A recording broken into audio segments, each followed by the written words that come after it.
हम सब जानते हैं कि आज हम लोग राष्ट्रीय क्रिश्चियन मोर्चा के बैनर तले यहाँ पर इकट्ठा हुए हैं कि आज मसीही समाज के ऊपर में होने वाले अत्याचार उसके लेकर हम आवाज को उठाएं। प्रियो, जैसे कि जानते हैं हमारा भारत एक धर्मनिरपेक्ष देश है और यहाँ पर हर एक धर्म, हर एक भाषा और हर एक संस्कृति के लोगों को अपनी अभी आजादी है कि वो मान सकता है और उसका प्रचार प्रसार कर सकता है। लेकिन आज बड़े दुख के साथ मुझे कहना पड़ रहा है, केवल हमारे भारत में मसीही एक ऐसा समाज है, क्रिश्चियन एक ऐसा समाज है जिसको धर्मांतरण के नाम से या छुआछूत के नाम से लगातार हमें अनेक अनेक प्रकार का प्रताड़ना झेलना पड़ रहा है।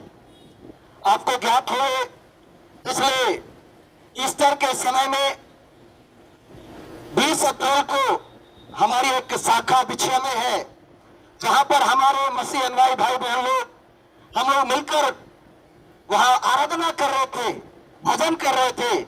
वहां कुछ और अन्य सामाजिक लोग आकर हमारे ऊपर धर्मांतर का केस लगाकर FIR कर दिया गया।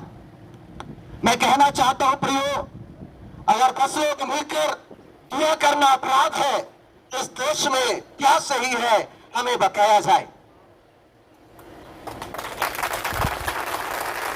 आज मैं राष्ट्रीय क्रिश्चियन मोर्चा के तत्वाधान में मैं कहना चाहता हूं, अगर मसीह समाज के इतिहास को अगर आप देखेंगे तो सदैव से मसीह समाज शांति प्रिय समाज है और हमेशा इस देश के निर्माण में और राष्ट्र के निर्माण में मसीही समाज का एक बहुत बड़ा योगदान था और है और रहेगा।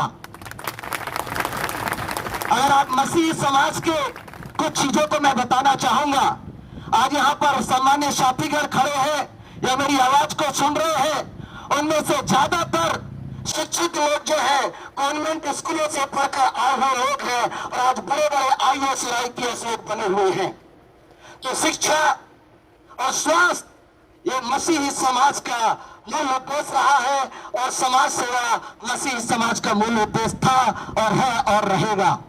अगर हमें इसी रीति से लगातार छोड़ा जाएगा तो मैं आज इस मंच के माध्यम से कहना चाहूंगा, कहीं ना कहीं मसीही समाज को एक दिन उग्र होना पड़ेगा।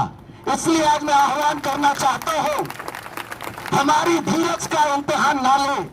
जैसे बाकी धर्मों को लोगों को आजादी है, आज मैं पास्टर मंच से, पास्टरों की ओर से, मसीह समुदाय की ओर से कहना चाहता हूं, हमें भी वो आजादी होना चाहिए। पिछले दिनों में मेरे ऊपर जो FIR हुआ वो ये कहकर हुआ कि आप इतने लोग बैठकर यहाँ प्रार्थना कर रहे हो, क्या इसके परमिशन आपके पास है? मैं बताना चाहता हूँ प्रियो, अगर हमको अपने मंदिर में बैठकर दुआ प्रार्थना करने के लिए परमिशन की जरूरत है तो देश में आजादी नहीं, तानाशाही चल रही है। कितने लोग इस बात से सहमत हैं? थोड़ा जोरदार तालियां बजाइएगा। मैं चाहता हूं कि जैसे हमारे हिंदू भाइयों को आजादी है, जैसे हमारे सिख भाइयों को आजादी है, जैसे मेरे प्रिय हमारे मुसलमान भाइयों को अजान करने की आजादी है, वैसे ही हमारा क्रिश्चियन भाइयों का आराधना करने की आजादी है। और आज समस्त राष्ट्रीय क्रिश्चियन मोर्चा के बैनर तले हमारे जितने भी पदाधिकारीगण हैं अलग अलग संगठनों से है, लेकिन हमारा एक ही उद्देश्य है, सबको समानता का अधिकार मिलना चाहिए और जब समानता का अधिकार मिलेगा तभी हमारा भारत का निर्माण संभव है। और इसलिए आज मैं इस मंच से कहना चाहता हूं, हमें भी अब अपनी आवाज को बुलंद करना है, केवल धार्मिक आजादी में नहीं परंतु हमें शिक्षा की आजादी हो, समानता की आजादी हो। जैसे कि हमारे आदरणीय अध्यक्ष महोदय भारत मुक्ति मोर्चा के अध्यक्ष जी ने एक बात को कहा, आज हमें शिक्षा में 3 स्तर में बांट दिया गया है। मैं इस रीति से कहूंगा, अमीरों के बच्चे CBSE और मिडिल क्लास के बच्चे SSC बोर्ड और हम जैसे गरीब लोगों घरों के बच्चे एमपी वोट में पाते हैं। ये समानता नहीं है, ये भेदभाव है। इस मंच के तले में कहना चाहता हूं, हम सबको समानता का अधिकार होना चाहिए। अरे थोड़ा ताली अच्छे से बता दीजिएगा। मेरे भाई, मेरी बहनें, मेरे मंचासीन अधिकारीगण, मैं आप सबसे आग्रह करना चाहता हूं, मसीही समाज सदैव से इस देश के हित में काम किया है और आगे भी हम करते रहेंगे। आज हम शांतिप्रिय ढंग से कर रहे हैं, अगर यदि आप हमें छोड़ोगे तो हम भी आपको छोड़ेंगे नहीं।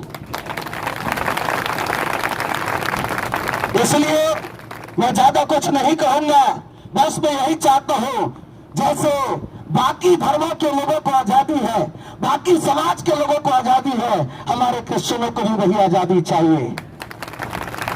बस मैं इतना कहकर अपना शब्दों को विराम देता हूं। आगे का समय हमारे